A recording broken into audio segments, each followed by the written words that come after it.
Well, hello again. Welcome to Horror in Detail. Today we are going to share creepy Wendigo horror stories. First story. This story was shared by you/L1Quataint. My friends and I think we were being hunted by a Wendigo. Whole story takes place on an 8-mile stretch of road in Hamlin, New York. I was 16 years old and went on a fishing trip with my 4 friends. Brian, Mike, Ethan and Joe. The fishing spot was under a bridge 1.5 miles away from any houses. The day started out fun, everybody was excited to go fishing and smoke, and the walk to the spot went well. There were squash fields littering the sides of the main road, so we snagged a few and continued on, also grabbing corn. We get to the spot and fish for a few hours until it was 9:30 p.m. This is where shit pops off. But before I say anything else, I want to recognize that my friend Brian is a descendant of the Navajo tribe and believes in druid stuff. I'm an atheist. We start to hear dogs barking in the distance, like a wild pack of dogs, but the chances of that being a thing are low, so we consider coyotes. We soon realize that coyotes don't bark, they yip, so that's out the window. We're all a little bit paranoid at this point, so we come to the conclusion that walking back the 8 miles and downing a bottle of rum at Brian's house was a good idea. A quarter way back my friend Brian stops dead in his tracks in the middle of the road. The expression on his face changed from concern to the look of fear. I walked up to him wondering what was up, and he grabbed me by the wrist and pointed my hand out into the fields, and all I could see looking back at me, it was a pair of eyes the size of footballs. Me and Brian agree silently to keep it between us two as to not freak everybody out and end up getting split up, so we just kind of pick up the pace so everybody is forced to follow at our speed. Halfway back to Brian's house we pass a white farmhouse with a cornfield across from it. Next thing I know, it feels like a plane buzzed by and there's about a 40-yard trail crashing through the corn. Oh, and all while this is happening we hear the fucking dogs following us. As we return at Brian's house and pull out the 12-gauge and a bottle of rum and sit on his porch, we are the same dogs from earlier start whining off in the distance like they were upset at us.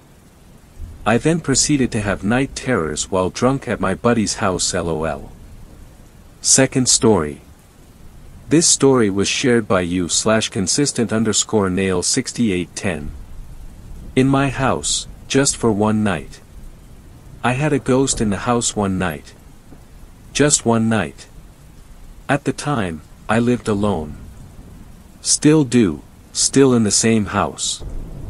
I was 35 and had been living in my home for about 2 or 3 years, nothing out of the ordinary in those years. One night, I was reading in bed.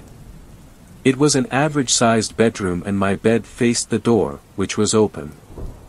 I had no pets at the time and no reason to close the bedroom door. I read most nights before bed, so I was sitting up in bed, light on, reading.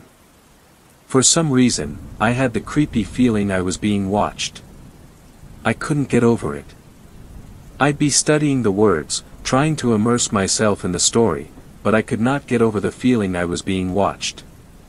I kept looking up. I peered into the main area of the house, all dark, all lights out, nothing. No noise. No light. I locked the front and back doors just like I did every night. I live in Minneapolis, so this was not some remote, isolated town. I could not read my book. That feeling of being watched or stared at kept growing and growing. Ever watch TV with someone and they're just staring at you while you stare at the TV? You don't even need to turn to them because you can feel their eyes on you. Funny thing is, I didn't feel threatened, not exactly. I didn't like the sensation. It was completely creeping me out, but I didn't feel like I was going to be attacked. I tried shaking it off, but I couldn't read. So I turned off the light and tried to sleep, but that just made the sensation worse.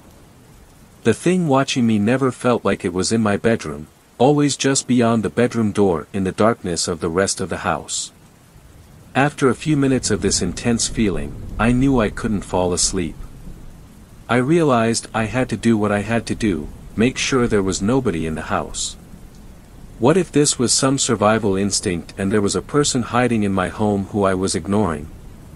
This was pre-cell phones, or I promise you, I would have texted a friend to come over right away. I could have called someone, I guess, but I did something more stupid. Got up. Turned on the lights in the dining room. Nobody there. Went back to bed laughing at myself for being ridiculous. Turned out the light. Immediately, the sensation was back and equally as strong. I was being watched. I tried to ignore it, I really did. Nope. Not gonna happen. Got up. Turned on the lights. I got my softball bat and I walked the entire house. I think this is the bravest/stupidest thing I've ever done in my entire life. I went into every room and turned on every light. I knew I wouldn't sleep if I didn't check every single closet, every person-sized cubbyhole. I went into the basement. I looked behind the basement stairs. I double-checked the front and back doors. Both were locked. All windows were secured. My upstairs wasn't finished at the time, under renovations, but I went up there and looked in every nook and cranny. Probably a full hour had passed since I started noticing the sensation, reading in bed. If someone were hiding in my house and meant me harm, I seriously doubt a chunky 35-year-old with an aluminum bat would have done much harm, so that was dumb of me. But I felt very confident I was alone in the house. This was my mind playing tricks on me. The house was empty. I was now 100% sure. I went back to my bedroom, all the lights in the house off except the bedside light.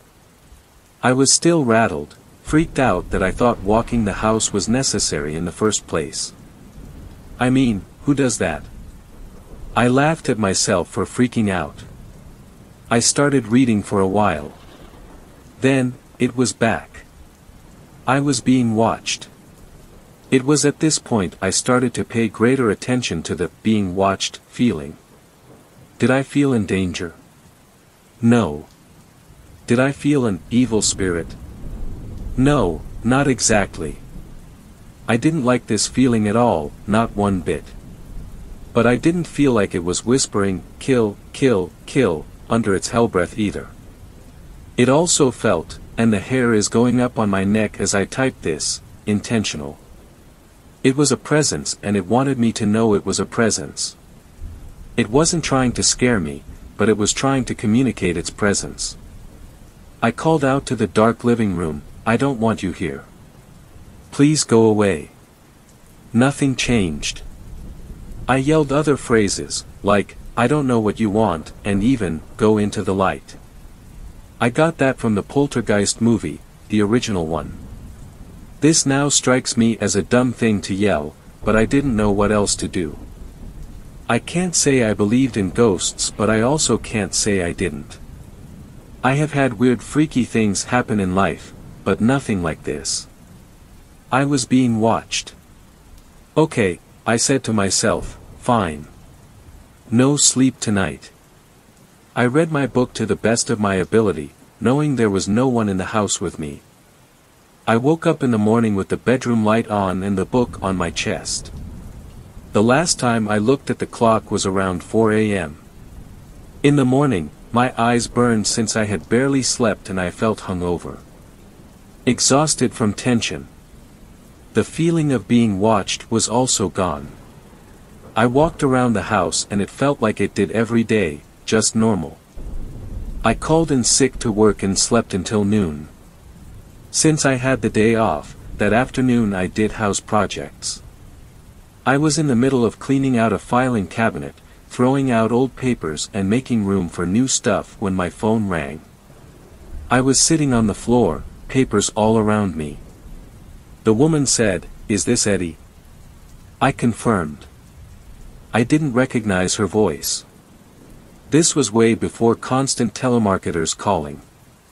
If this happened today, I would have just hung up rather than answering.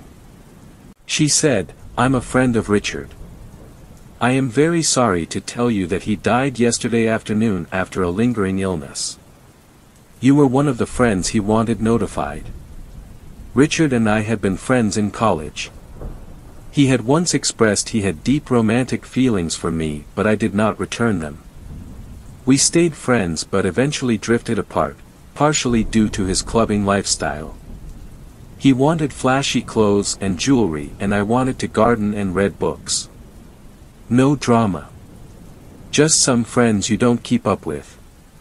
But he was a good man and we had several years of a really nice friendship. I hadn't been in touch since I moved to Minneapolis.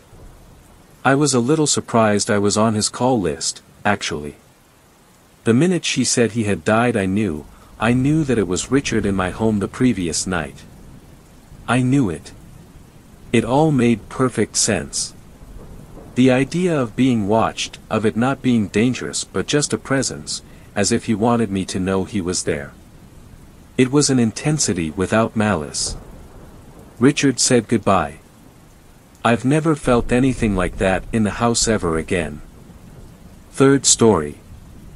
This story was shared by you/Anna0816. What happened to us in our apartment complex? For a very long time now my family and I have wondered exactly what happened to us in our apartment we shared for roughly a year and a half. We can't decide between haunting, frogging or just an unfortunate series of events. If you have any ideas let us know. We have only ever spoken about this, so it will be the first post regarding everything. My mom, my sister and I moved into an apartment in a Houston suburb in 2016. In each building there are 8 units. 4 on bottom and 4 on top, they were sliced in half, think long ways. They were 3 beds, so that on each side the entrance opened to the bottom 2 and top 2 apartments. We were in the top right apartment.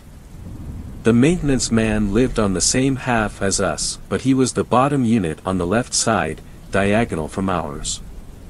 The following are 2 occurrences that happened while we were living at the apartment complex. I would love some ideas on something normal to explain all of this away.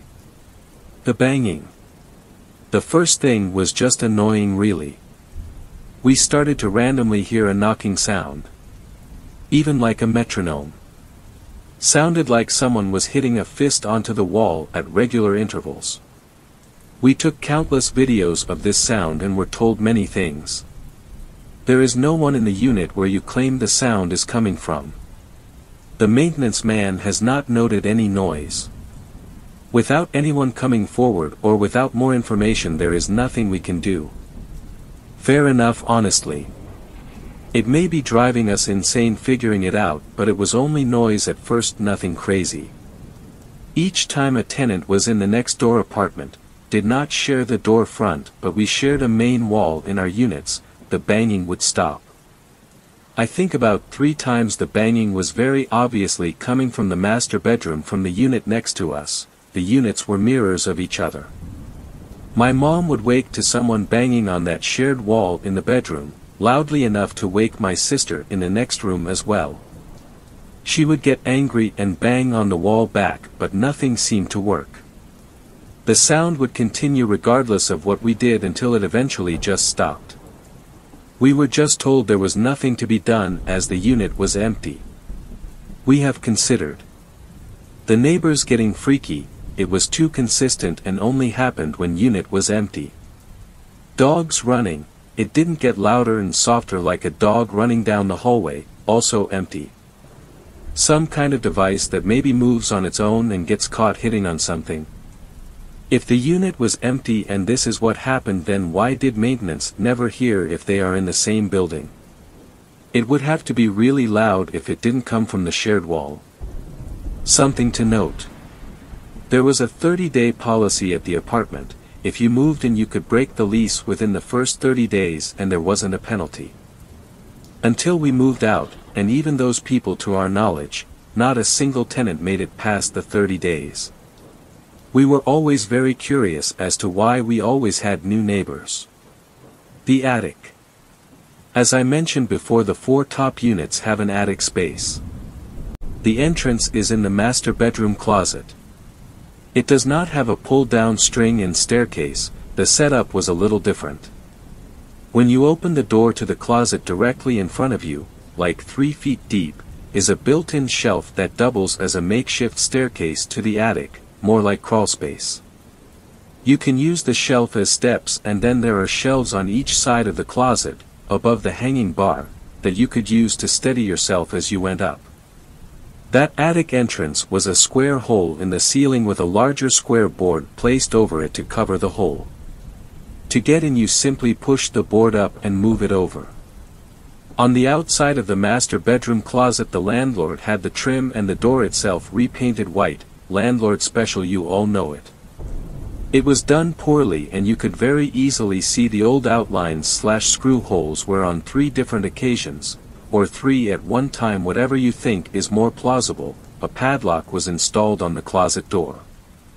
We're talking a square indention on the door frame with 4 screw holes in it and a matching square indention and holes a couple inches over on the door too. I would love to know what could be kept in or out of that closet with those locks. Our guess is keeping something or someone from coming down from that crawl space. The best part? All 4 attic spaces are connected. This was confirmed by the front office that you can crawl up through the closet of one unit and down through any of the 4 top units in that building. No, we have no idea how this was legal or allowed. One night my sister and mom were up talking in the living room at roughly 3 a.m. in the morning. They both wait tables and work nights, so this is the equivalent of roughly 11 p.m. for them. We had been having weird occurrences, but when they heard footsteps overhead, it was one of the final things that really made us leave. Who could possibly be walking around in the attic space at 3 a.m.? I can go on and on about weird stuff with the attic and the apartment. If I get any traction, maybe I'll keep going. This is the tip of the iceberg, honestly, with crazy shit that happened there. 4th story. This story was shared by you / Sleepless from Sundown. I'm a park ranger. I found a strange well in the forest. When the 3rd call came in, we knew we had a problem. They all described the same thing, a man in a black jacket following them at a distance as they hiked through the forest. The man didn't say anything. He had a hood pulled tight over his head. No one saw his face. All 3 sightings occurred up over the ridge to the west of the station. Someone had to go and take a look. Jim and I played a lightning game of rock, paper, scissors. It's like the man can read my mind. I clipped a radio to my belt and jumped in the truck. Hikers often report seeing something strange out in the forest. The dark spaces between the trees play tricks on the mind. That and the isolation.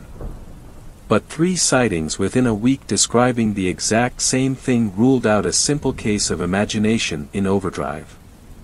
Someone was out there, the question was who and why. I rambled up the slope as far as the truck would take me and then jumped out. I still had to negotiate the worst part of the ridge. The slope gets steep in parts and is hell on your legs. It made me think. Why has someone been spotted way up here on 3 different days across the space of a week? No one lived up this way. It wasn't a place for folk on a daily walk. A pang of fear gripped my stomach. Should I have come alone? I crested the slope and reached for my radio, and then I saw him. A silhouette mingling with the shadows between the thin trunks of birch. He was the length of a football field from me. Black jacket and a hood. He half turned in my direction and took a step forwards. In a strange way it gave me comfort. If there were any nefarious reason for him to be out here, I'd have expected him to retreat into the woods. Even at this distance he couldn't fail to recognize my ranger uniform. As I came within a distance where I could call to him without yelling, I raised a hand in greeting. I strained to see his face, but a deep and dark shadow obscured his features. I opened my mouth to say hello, but before any sound came out, he turned and strode into the forest. I called after him, but he continued to thread his way through the trees. I skipped a few paces to bridge the gap between us. Within touching distance, I reached out and a strange sensation flowed through my fingertips. It felt like a controlled release of electricity, not painful, almost like a severe case of pins and needles. Before I could retract my hand, a brilliant light flooded my vision. I shut my eyes and covered them with my hands. Somehow the light shone through. I cried out and stopped dead in my tracks. And then the light was gone. I opened my eyes. I stood in a clearing. The sun streamed down through the gap in the trees. At the center of the clearing stood an old stone well, the walls extending up to about waist height above the ground. I had seen structures like this around town, relics of frontier times. That a well would be out here in the middle of the forest, far from any settlement past or present, was baffling. The man in black stood behind the well and motioned me toward it. I approached the well, adrenaline sending my heart into a frenzy. Why had he led me out here? The sun warmed my shoulders from above. Despite the bright sunshine, the man's face remained shrouded in shadow. He pointed to the well. I stopped a few paces short. Something about this wasn't right. Everything about this wasn't right. Did he mean to throw me down? A voice sounded in my head. It did not come via my ears but seemed to somehow feed directly into my brain. You must look. I watched the man suspiciously and inched closer to the well. The mortar between the stones crumbled and moss stained the outside face green. This well was old. I saw something strange on the inside face. Writing. Something carved into the stone. It read, "Truth lies at the bottom of a well." What truth? I peered down. The shaft was deeper than I expected. Black shadows shrouded the walls at the base. All was dark except a sliver of light reflecting off the water sitting at the bottom. The reflection shimmered as if tiny waves swept over the water. I lowered my head and squinted. An image appeared in the bottom like a movie projected onto a screen. The image sharpened and came into focus. The forest at night under a full moon. Mist mingled with the trees. I felt the cold. I did not imagine it, but felt it. My skin prickled and I shivered. A road snaked up through the forest. I recognized it. It is a few minutes north of the ranger station. A figure walked beside the road. He wore a black jacket, the hood pulled up over his head. It was the same man who led me out here. A set of headlights flickered through the trees and then came into focus. The man in black stuck out a thumb. The images cut to the inside of the car. For a moment a bottle of whiskey obscured the identity of the driver. When the bottle lowered it was Jim who appeared. Music blared from the radio. The revs on the dial pushed into the red. I turned away from the movie playing at the bottom of the well. This was madness. The man in black, the hitchhiker, pulled back his hood. His face was youthful and innocent, but there was something wrong. His skin wrinkled and pulled away from his eyes, revealing a ring of red around the perimeter. 2 black holes were where his nose should be. Blood poured from his mouth and a few teeth were missing. The temple on the right side was caved in. I took a step back and cried out. I almost turned to run, but the hitchhiker held up his palms. He pointed down the well. I hesitated. The words repeated in my brain. You must look. My legs were jelly. My mind was torn. Part of me wanted to run and get as far away as possible, and the other part wanted to see what was down at the bottom of that well. I stepped forwards and looked down. The projection at the bottom of the well resumed. The bottle of whiskey slipped from Jim's grasp. One hand pulled and pushed the steering wheel as the other fumbled at his feet for the bottle. The truck drifted and then overcorrected. The man in black, stood by the side of the road with his thumb outstretched, had no chance. The truck skidded to a stop. Jim breathed rapidly from behind the wheel. He searched the rear vision mirror and found a black lump at the side of the road. He turned to confirm what the mirror told him. He put the truck in gear and drove. He rounded the next bend and stopped. The road was quiet. He killed the headlights and reversed. Under the pale light of the moon, Jim dragged the hitchhiker off the side of the road and into the forest. He came to a gully and tumbled down the bank. Jim scrambled back up the slope and pulled the hitchhiker down. Jim paused for a moment at the bottom, watching the face of the hitchhiker, before setting to work covering the body with branches and leaves. The moon grew and brightened until the light forced me to close my eyes. When I opened them I was back in the forest. The clearing and the well and the man in the black jacket were gone. I walked back to my truck. I sat there for 15 minutes before starting the engine and driving back. I searched the parking lot for Jim's truck. It wasn't there.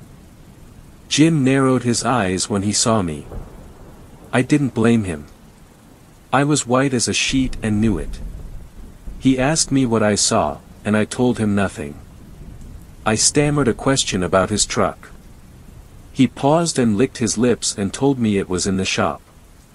I told 2 lies the following morning. The first was to our boss. I told him we'd had another call about a man in a black jacket and that Jim and I would take a look. The second was to Jim. I told him we had a report of a tree down on a walking trail and we had to go clear it up. We got in the truck. I took the road I saw in the vision at the bottom of the well. I knew the curve. When you take a road every day you get to know it almost to a point you could drive it with your eyes closed. I stopped right at the spot where Jim had smashed into the hitchhiker. Jim looked over at me confused. Which walking trail were we going to? His hands shook. I got out of the truck and instructed him to follow. We were taking a shortcut. I had to see it for myself. If what I had seen in the well was the truth, then the boy might still be there in the gully where Jim left him. And I had to know if it was Jim, and the only way to do that was to have him there. To see the look on his face. To see it in his eyes that it was him. Jim fell behind and I barked at him to keep up. We were almost at the gully. I turned back and Jim had stopped. He implored me to turn back. I kept going. The gully fell away below my feet. At the bottom, partially hidden below a stack of branches, was a figure wearing black. I shouted back to Jim. I told him something was down there. He begged me to stop. I unclipped the radio from my belt and called it in. Jim's shoulders fell. He ran a hand through his hair. He searched the slivers of sky visible through the trees for answers. For a split second his mouth turned downwards like a child about to cry. I had him. But a moment later all fear left his face. He sighed. He strode confidently to the crest of the gully and looked down. He told me I was right and that there was something down there. I searched his eyes. I looked for guilt. I saw only Jim, the guy who worked at the desk on the other side of the partition. How could he be so calm? How could he not break down and confess? The police came and retrieved the body. They identified the hitchhiker. An 18-year-old runaway escaping an abusive father. 2 officers interviewed me in a small room. I told them we had found the body by accident. They found it strange we had reports of a man matching the hitchhiker's description from the last week. I agreed, but I could not explain it. There was no way I could tell them about the well and what I saw in the bottom. I only told them that I thought it was strange that Jim suddenly didn't have his truck. This produced furrowed brows. I only repeated that I wanted them to look into it. Whether the police investigated or not I cannot say. Jim's truck never resurfaced. He says he sold it. The death was classified as an accident and no suspect or witness was ever identified. I know the truth and so does Jim. But I can't prove it. I still sit at the desk on the other side of the partition. If it plays on Jim's mind, he never gives anything away. One night I left a note in his letterbox that said, "I know it was you." He has never mentioned it. I see the hitchhiker in my dreams. The headlights from Jim's car lighting his face in the last moments of his life. There is nothing I can do for him. Sometimes, I go out to the forest and search for the well. I have not seen it since. Sometimes the truth lies just out of reach, and sometimes it seems so far away it could be down at the bottom of a well. Fifth story. This story was shared by you/embarrassed_disc 5811.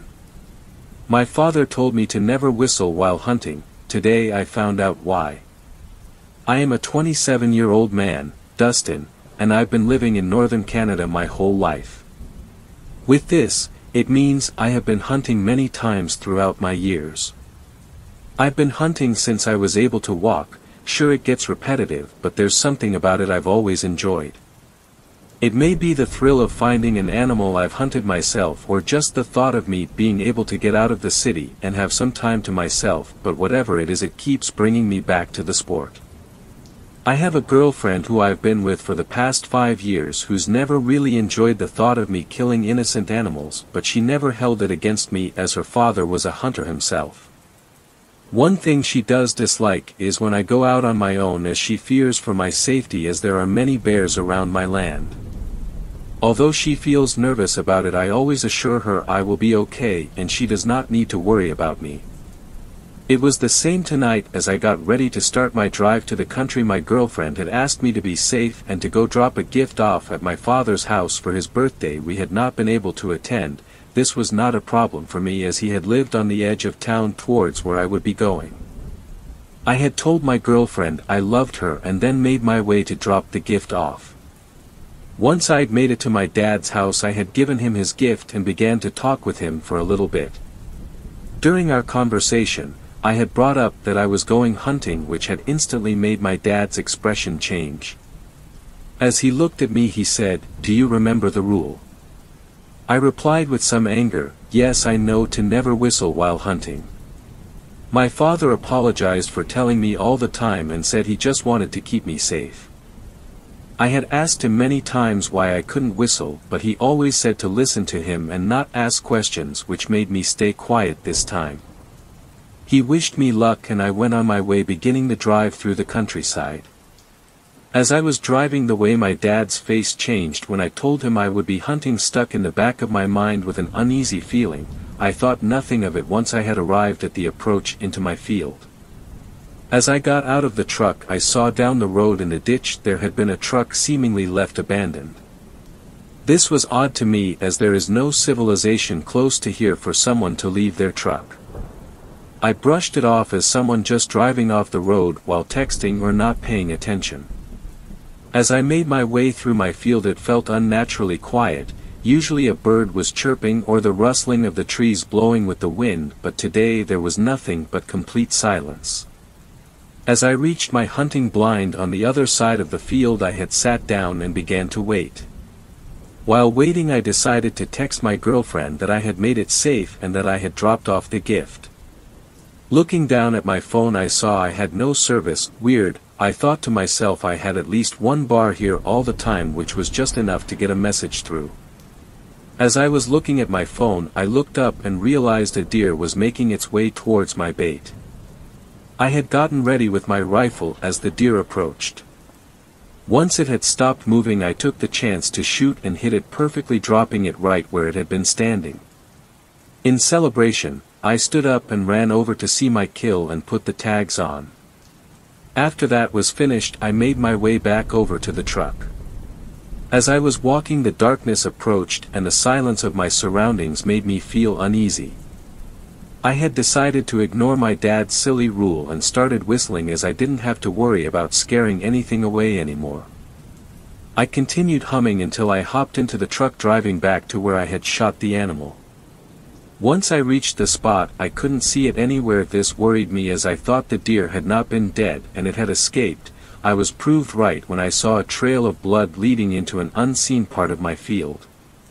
As I drove around the trees into this little unseen part, my heart sank. In front of me was my deer, but wrapped around it was a large mouth with teeth so sharp they could bite the thing in half. I looked in horror as this thing, which had to have been at least 10 feet tall, ate my deer and then stared directly at my truck.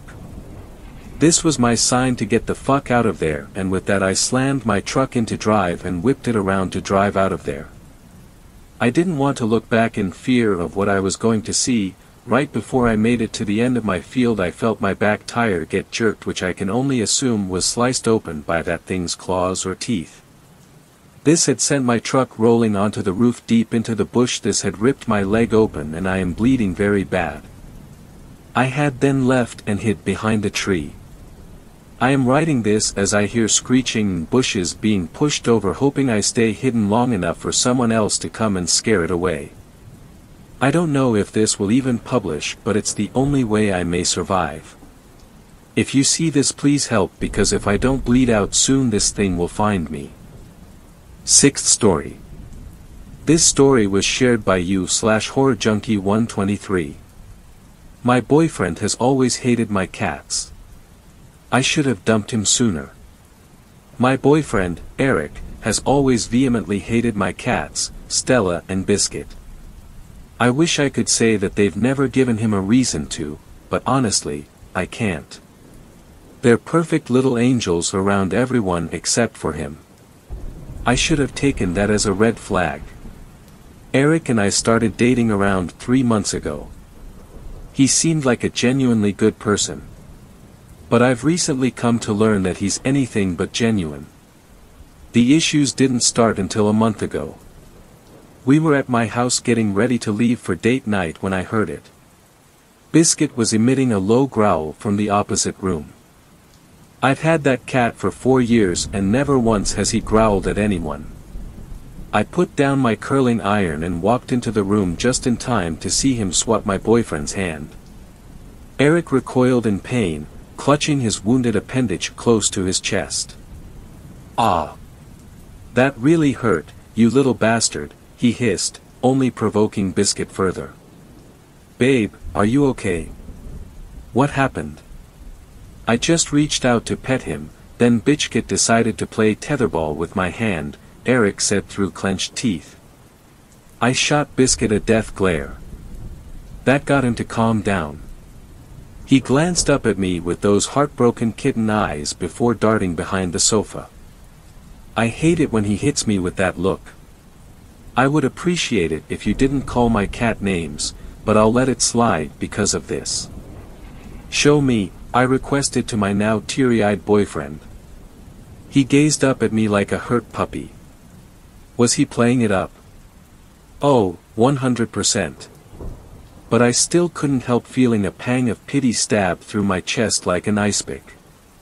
"How's it look?" he asked, wincing as I gently wiped away some of the blood. "It's not bad at all. I'll get you a band-aid, then you should be right as rain." Kinda killed the vibe for date night, though, didn't it? He sheepishly nodded. "I thought so. We can get takeout instead." "My treat," I said as I rummaged through my medicine cabinet. Eric smiled warmly at me as I found what I was looking for. "Thanks, baby. You're the best." We spent the remainder of the evening cuddled up on the couch watching Netflix. All the while, Biscuit and Stella were nowhere to be found. That was odd. Usually, at least one of them would be curled up beside me. Other than that, nothing was out of the ordinary for the rest of the night. but I still couldn't help feeling uneasy. With how hectic my schedule had been, I didn't get a chance to spend time with Eric for another week afterward. That Saturday I found myself getting ready for my boyfriend to come over. Honestly, that was another blaring red flag that I decided to sweep under the rug. Eric had never invited me over to his place the entire time we'd been together. He'd get agitated whenever I brought it up, and it usually ended in a fight. I thought it was strange, but nothing that couldn't be explained away. Maybe his apartment was a mess. Maybe he was insecure about his choice of home decor. Or, maybe he just wasn't ready yet. As I would come to find out, none of those were correct. That evening, Eric had offered to cook for me. I had no clue that he even knew how, so when I laid eyes on the 4-cheese lasagna he'd prepared, I was in awe. "Babe, why didn't you tell me you were a 5-star chef? I mean shit, even Gordon Ramsay would want a piece of this." A smug grin crept across his face. He folded his arms across his chest and admired his handiwork. "I'm a man of many talents. Your boyfriend is a jack of all trades," he said, bowing dramatically. "Hey, presentation isn't everything. The taste test will be the determining factor," I replied, shooting him a wink. "Well, prepare to be amazed. Take a seat, milady. Dinner is served." "You're a cornball," I giggled as he pulled out a chair for me. Eric turned back to his masterpiece and began dishing out our servings. He grabbed the grated cheese and started pouring it on top. I couldn't see from my angle, but it seemed like he was taking a while with it. Maybe he was struggling to get the top off. "Babe, do you need help?" I asked, rising from my seat. "I can dash." No, I've got it. Just sit back down." Something about the way he said that unnerved me. Eric had never snapped at me like that. Was my boyfriend hiding something from me? "Here you are, my queen," Eric said, placing a plate before me. I glanced at his food. Mine had a lot more grated Parmesan than his.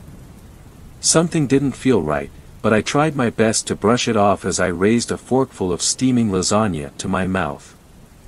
Before I could eat it, however, a flash of black fur darted in front of me. It was Stella.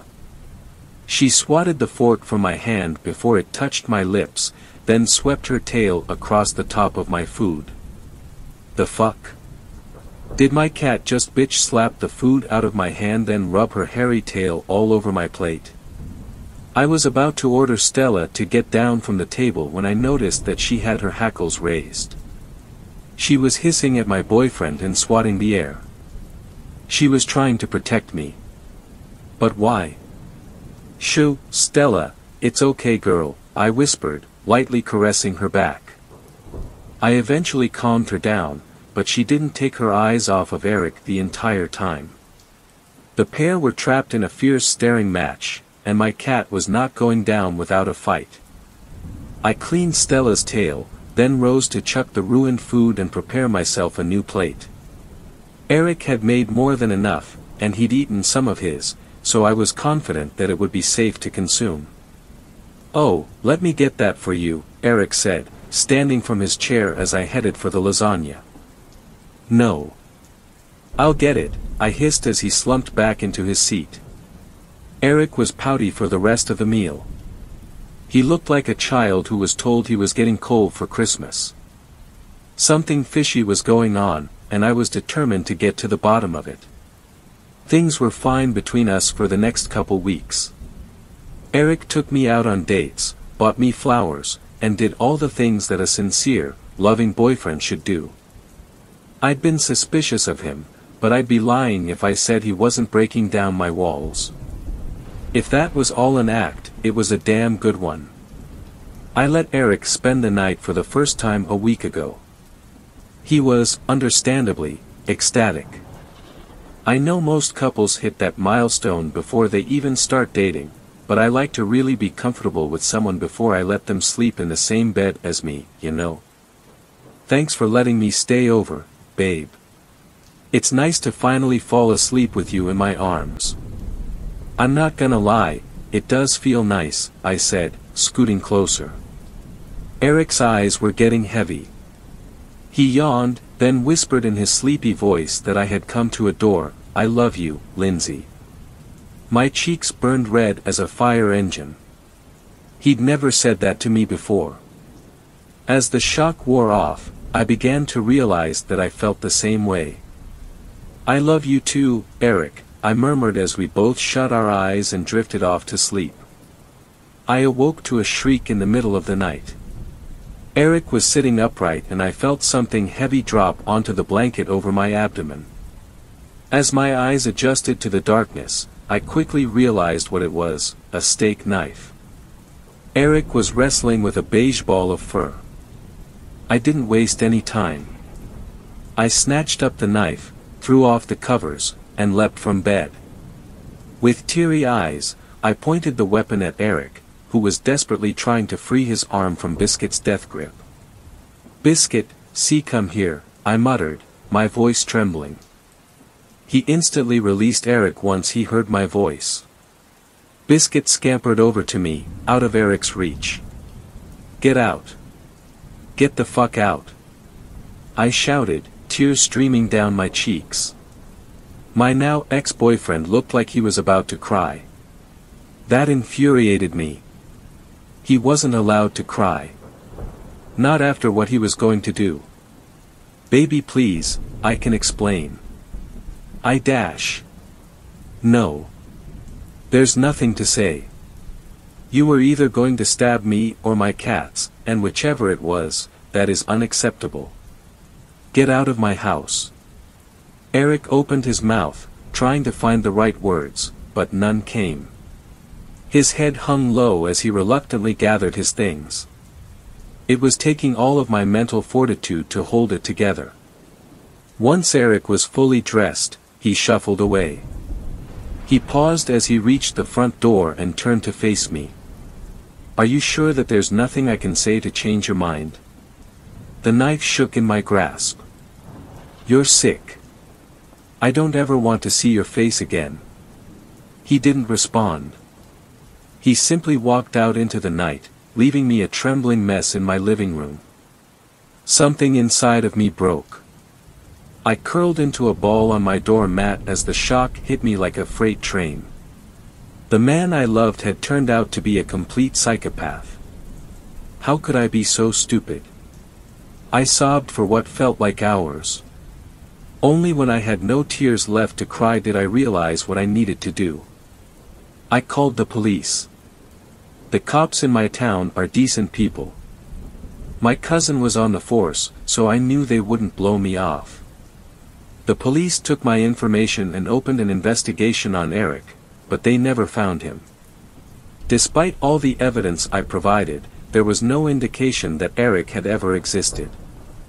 I got a sinking feeling in my gut when the realization dawned on me. The shady antics, never inviting me over, the secretive behavior throughout our entire relationship. He was like a ghost. And that's exactly what he wanted. Now, I'm terrified. I've gathered up the essentials and the cats are in their carriers in the back seat. I'm making the 4-hour drive to my parents' house. Because when I got home from work today, I found something that nearly caused me to pass out. When I walked in my living room, there was a note sitting on my coffee table. Along with it, a copy of my house key and a bullet. My hands quivered as I picked up the letter. My heart plummeted to my toes when I read what was written on the crumpled paper.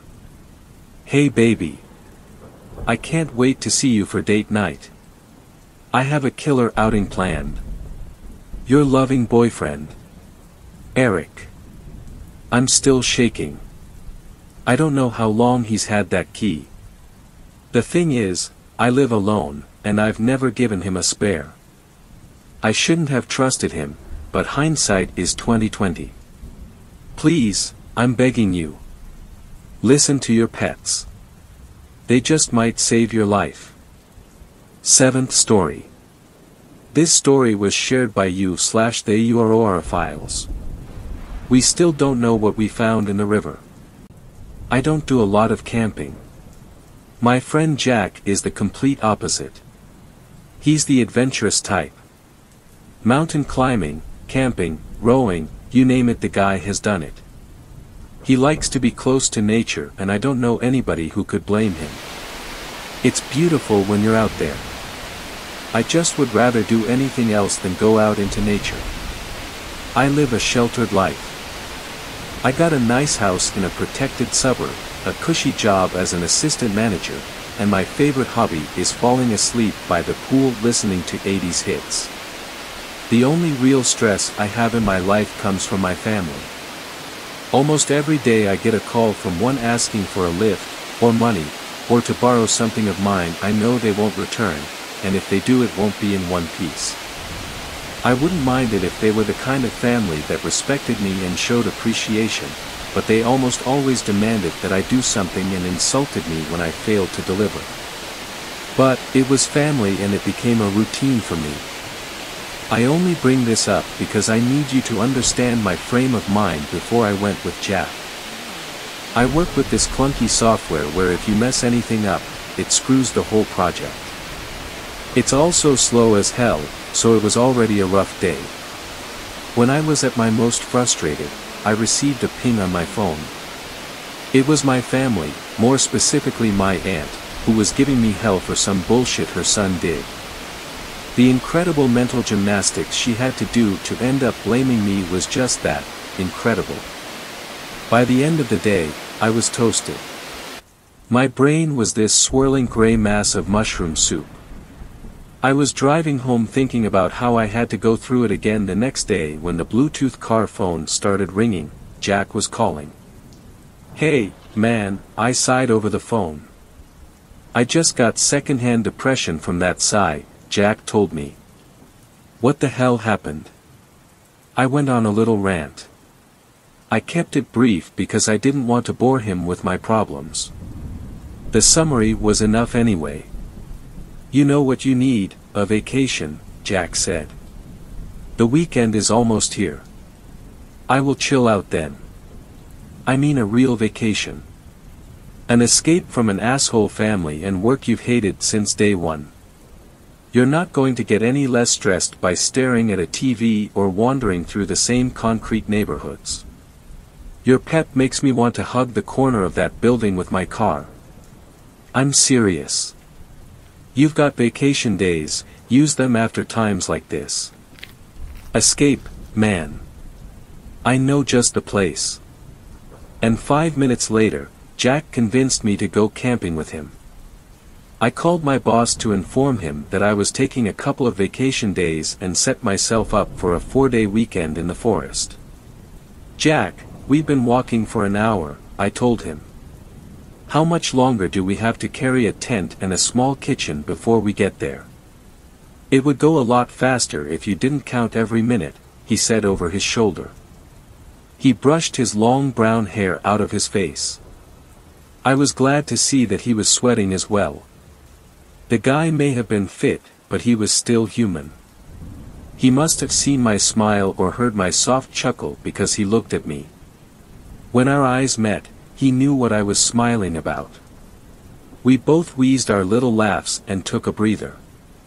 The spot he was talking about didn't seem so special.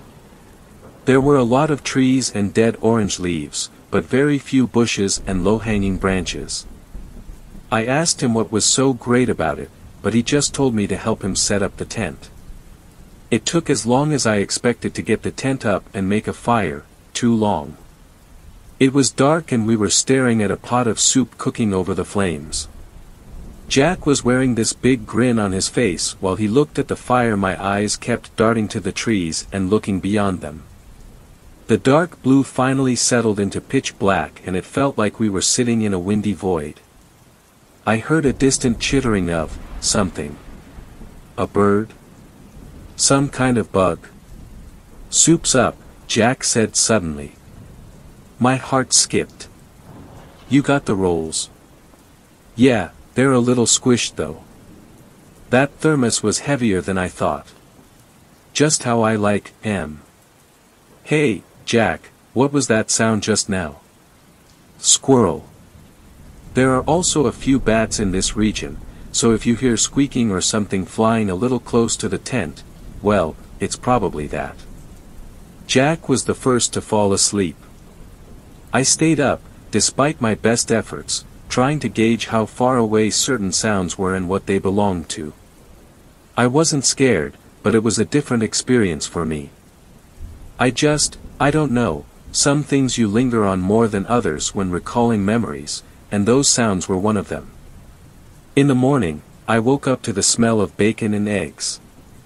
When I did fall asleep, I slept like a rock. Looking at my phone, I saw it was almost 8 a.m. Warm light poured into the tent, and when I stepped out, my breath was taken away.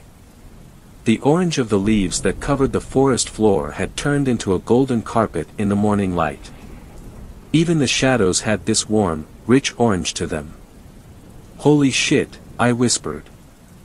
I looked over at Jack. He was stirring a pan of scrambled eggs with a wooden spoon. He didn't look anywhere near as happy as me, which on a trip designed for him, seemed unusual. I dropped my smile. What's up with you? This is amazing, I said, gesturing to the forest. It is, but I don't hear anything. Well, you can hear me. I mean, I don't hear any birds, insects, animals, nothing. Maybe they finally went to sleep, I grumbled. At least the birds should be up.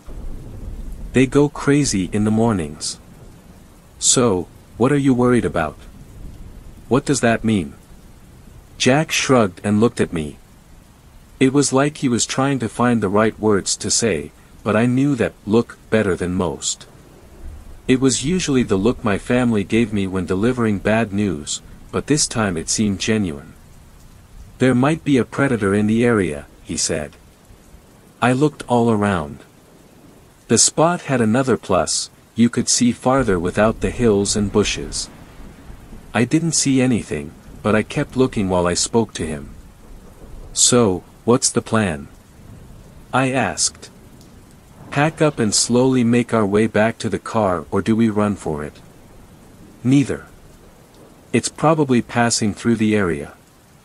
We will know when we hear the birds again. Just keep your eyes open for now and eat your breakfast. I trusted him enough to take what he said as fact. I was also hungry enough to not care too much about a predator in the area, so I enjoyed my food. We ate in silence and just spent our time watching all around. It was only after I had eaten that I noticed how loud the silence really was. I couldn't hear more than a few creaks of bending trees. It was in that silence that my imagination had all the tools it needed to construct all sorts of possibilities.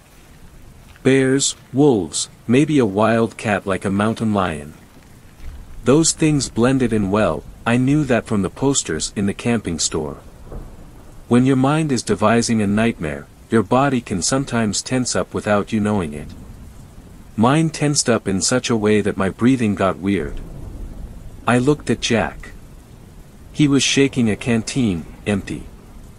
We decided that sticking around was only making the feeling worse and that we would walk to the river instead. Even with my fear in my heart, or perhaps because of it, I was keen to get the hell out of the area. Whatever it was could rip our tent and stuff to pieces, I didn't care. As long as I wasn't in the sleeping bag that it shredded, I was happy. Don't we need to filter this water? I asked, dipping my hand into the ice-cold river. It's moving mountain water, Jack said. Isn't much in it that can harm you, and the filter built into the cap will take care of that for you. I was wondering why this bottle you made me buy was so damn expensive, I said. We heard birds and other animals, so we were pretty relaxed again. We were also banking on the idea that the predator would move on by the time we got back. We put a pin in it and just tried to enjoy the morning, discussing the possibility of fishing even though we didn't bring any fishing equipment. I had almost completely settled when I noticed something in the dark waters.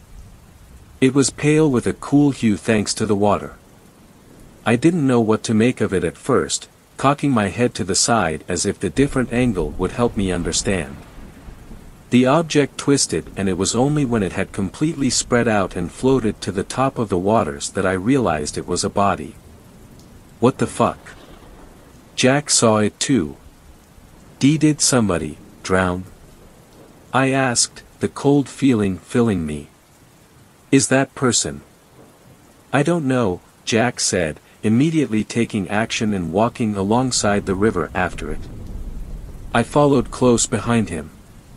We sometimes looked at where we stepped, but that didn't stop us from stumbling as we saw the figure twist and turn with the water. There was something wrong with it. The person didn't wear any clothing and their body was deformed. It drifted close enough to the shore that Jack could reach one of the limbs. With a disgusted face, he grabbed an ankle and quickly pulled it, dragging the corpse onto the shore. He was quick to release it and wipe his hand on his jeans. The two of us looked down at it, mute and disturbed. The body itself was scrawny, but the head was slightly large. The fingers appeared normal at first, but the way they curled in on each other it was like it had far too many joints. As for the head itself, the eyes were 2 dots, the mouth no more than a slit. Not a single hair on its head either, making the flesh seem even more puffy. Jack, we need to call somebody, I told him. This guy has been in the water a long time. His flesh is waterlogged. Like, just his head. No, this guy isn't, I mean look at his. What? Between his legs. I couldn't see what he was talking about, but when I moved over to where he was standing, I saw something that definitely wasn't on any anatomy poster I saw in a doctor's office. I don't know how to describe, and quite frankly, I don't want to. I studied the face again and tried to comprehend how its nose could be so sunken, or the eyes so small, but when I decided that's just how it looked I realized what Jack realized. It wasn't human. The inky dots that were its eyes seemed fixed on the sky, its small mouth agape and unmoving. It looked sad, and we looked like a pair of fish staring at it. I don't know how many minutes of silence passed before we realized it was just that quiet. There weren't any birds or insects. By the time it finally registered, our thoughts were interrupted by the crunch of leaves under a large foot. Turning around, we saw a large brown bear lumbering from the tree lean towards the river. I don't think I ever realized how large bears could get. I guess I could only ever compare it to the mooses I saw in the Brother Bear movie, but I've never seen a moose either. It was huge. It had more muscle in one of its limbs than I had in my entire body. A walking, clawed tank. And it was looking right at us. Okay, easy now, Jack said, speaking half to the bear and half to me. Don't look it in the eyes. Do exactly as I say and we will be fine, okay? I nodded, then realized he couldn't see me nod, so I squeaked a yes. One paw was all it would take to crush me. Could I outrun a bear? Research after the encounter told me no, but it was definitely on my mind. Back away slowly, don't turn your back on it, Jack said in a calming tone. Say something, man. Talk to it calmly. I don't want to speak to it, I said, trying to match his tone. I'm barely keeping it together. Just keep backing away, you're doing fine. Stand tall, don't shrivel up now. We're in hot water, not cold. Fuck, man. We had backed up a significant distance. The bear itself had slowed down a lot. I tried to keep from looking at it directly, but whenever it looked away, I couldn't help myself. Bears have almost human-like lips. It had them pursed as if sighing, looking up towards the trees across the river. It didn't see us as a threat, and this thought was helping. I fed into it, whispering little things like, "It's going to be okay," and "Nothing to it, you're doing great."